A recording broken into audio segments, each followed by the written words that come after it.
Bapak Ibu sidang jemaat yang terkasih di dalam Tuhan kita Yesus Kristus, selamat pagi, shalom, salam sejahtera untuk kita semua. Hari ini kembali bersama saya Pendeta Alexander Philip akan membawakan kita dalam renungan pagi. Namun sebelum kita bersama-sama membaca dan merenungkan firman Tuhan, baiklah Bapak Ibu Saudara sekalian, marilah kita berdoa. Mari kita berdoa. Bapa kami yang di sorga, kami bersyukur kepadamu karena Engkau Allah yang baik yang senantiasa menjaga dan memelihara kehidupan kami.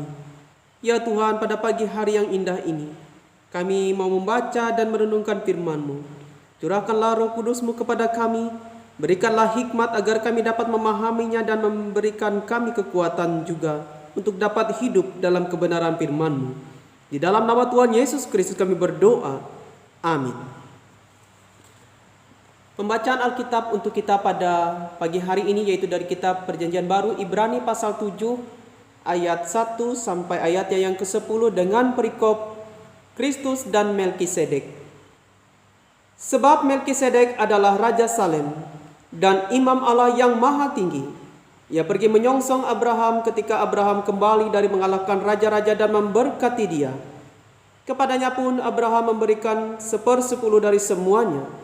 Menurut arti namanya Melkisedek adalah pertama-tama Raja Kebenaran dan juga Raja Salem, yaitu Raja Damai Sejahtera. Ia tidak berbapa, tidak beribu, tidak bersilsilah, harinya tidak berawal, dan hidupnya tidak berkesudahan. Dan karena ia dijadikan sama dengan anak Allah, ia tetap menjadi imam sampai selama-lamanya. Camkanlah betapa besarnya orang itu, yang kepadanya Abraham bapa leluhur kita memberikan 1/10 dari segala rampasan yang paling baik, dan mereka dari anak-anak Lewi yang menerima jabatan imam mendapat tugas menurut hukum Taurat untuk memungut persepuluhan dari umat Israel, yaitu dari saudara-saudara mereka, sekalipun mereka ini juga adalah keturunan Abraham. Tetapi Melkisedek yang bukan keturunan mereka memungut persepuluhan dari Abraham dan memberkati dia, walaupun ia adalah pemilik janji. Memang tidak dapat disangkal bahwa yang lebih rendah diberkati oleh yang lebih tinggi. Dan di sini manusia-manusia fana menerima persepuluhan, dan di sana ia yang tentang dia diberi kesaksian bahwa ia hidup. Maka dapatlah dikatakan bahwa dengan perantaraan Abraham dipungut juga persepuluhan dari Lewi yang berhak menerima persepuluhan, sebab ia masih berada dalam tubuh bapa leluhurnya ketika Melkisedek menyongsong bapa leluhurnya itu. Sekian pembacaan firman Tuhan. Bapak Ibu saudara-saudara sekalian yang terkasih di dalam Tuhan kita Yesus Kristus, tema firman Tuhan hari ini yaitu tunduk dan taat sebagai tanda hormat kepada Tuhan. Saudara-saudara sekalian, dalam budaya Tionghoa, orang yang lebih muda usianya tunduk kepada orang yang lebih tua dan yang lebih berpengalaman sebagai tanda hormat mereka. Nah, saudara sekalian, hal ini sangat sering disampaikan dan ditanamkan oleh orang tua semenjak anak-anak mereka berusia muda. Pada bagian firman Tuhan hari ini dalam kitab Ibrani pasal 7 ayat 1-10, penulis Ibrani membandingkan Yesus dengan Melkisedek. Pada ayat yang pertama dituliskan Melkisedek adalah Raja Salem dan Imam Allah yang maha tinggi yang menyongsong Abraham dan memberkati Abraham.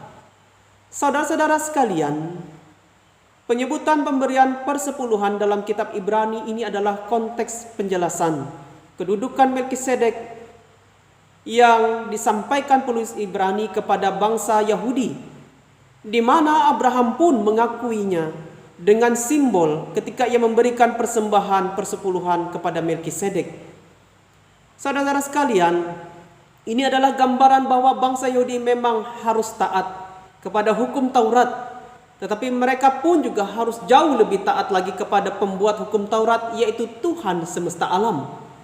Nah, saudara sekalian, bangsa Yahudi tidak boleh berhenti hanya di hukum Taurat saja dan taat akan hukum Taurat saja, tetapi harus bisa mencapai kegenapan hukum Taurat, yaitu pribadi, yaitu Yesus Kristus.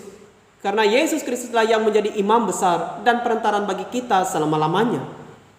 Nah, saudara-saudara sekalian, Melkisedek ini dibahas karena ingin menggambarkan bahwa Yesus adalah imam besar dan agung, di mana kita melihat bahwa ia lebih dan juga lebih tinggi dari yang namanya Abraham, para imam dan juga para Lewi. Maka daripada itu Yesus patut sepantasnya menerima ketundukan dan hormat kita sebagai umat yang percaya kepadanya. Saudara-saudara sekalian, ketundukan dan hormat yang kita berikan kepada Tuhan dapat kita tunjukkan dengan berbagai cara. Kalau kita melihat pada pembacaan ayat firman Tuhan hari ini, pada ayat yang kedua dalam firman Tuhan, secara spesifik merujuk kepada pemberian 1/10 atau persepuluhan yang dimiliki. Namun ternyata ketundukan yang dimiliki atau hormat kita kepada Tuhan bisa kita tunjukkan dengan cara yang lain juga, yaitu baik itu dengan berupa ketika kita hari ini mau setia mendengarkan firman Tuhan, menjauhkan diri dari dosa, dan selalu melakukan yang terbaik untuk Tuhan dan menyenangkan hati Tuhan, hidup takut akan Tuhan, memberi yang terbaik untuk Dia, dan juga mengandalkan Tuhan. Nah, saudara sekalian, beberapa hal ini merupakan tindakan dari yang namanya ketundukan dan hormat kita kepada Tuhan hari ini, selain daripada yang namanya memberi persepuluhan.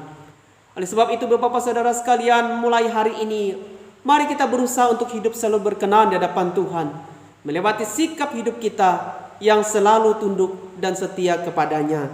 Bagaimanakah dengan sikap hidup kita hari ini? Sudahkah kita menunjukkan sikap penundukan diri dan setia kepada Tuhan di dalam kehidupan kita sehari-hari? Mari kita tunjukkan melewati hidup kita yang selalu memuliakan namanya. Tuhan Yesus memberkati kita semua melewati firman-Nya hari ini. Amin. Bapak Ibu Saudara sekalian, marilah kita bersyukur atas firman Tuhan dan sekaligus kita menaikkan doa kita. Bapa, terima kasih atas firman-Mu.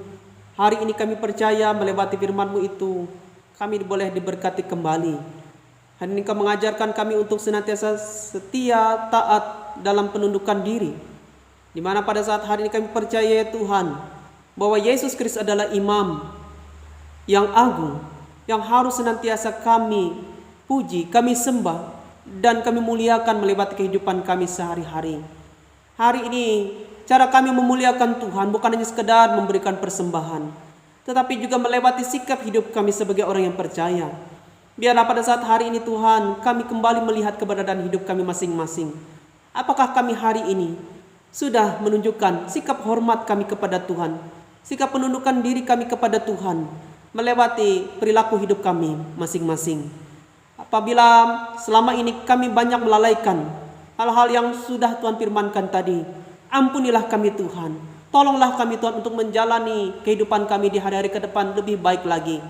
Dan biarlah dengan Roh Kudus dan hikmat Tuhan, kami dimampukan untuk lebih lagi menjalani hidup kami, berkata-kata dan berbuat sesuatu yang lebih baik lagi, sehingga nama Tuhan dimuliakan dan nama Tuhan senantiasa dihormati melewati kehidupan kami yang percaya kepadanya. Terima kasih Tuhan, pada saat hari ini kami serahkan juga seluruh aktivitas kami sepanjang hari ini. Tuhan berkatilah kami, biar kesehatan, kekuatan, perlindungan, berkat, rezeki yang berlimpah kiranya Tuhan limpahkan selalu bagi hidup kami. Berkatilah rumah tangga kami, berkatilah usaha dan pekerjaan kami, berkatilah cita-cita dan harapan kami ke depan, sehingga biarlah nama Tuhan senantiasa yang selalu kami andalkan dalam hidup kami hari lepas hari. Terpujilah nama-Mu Tuhan, dan kami mohon penyertaan-Mu di sepanjang hari ini. Biarlah dalam Tuhan hari ini yang selalu kami bawa di dalam kehidupan kami hari lepas hari. Hanya di dalam dan oleh Yesus Kristus kami berdoa dan bersyukur Tuhan atas pagi hari ini. Amin.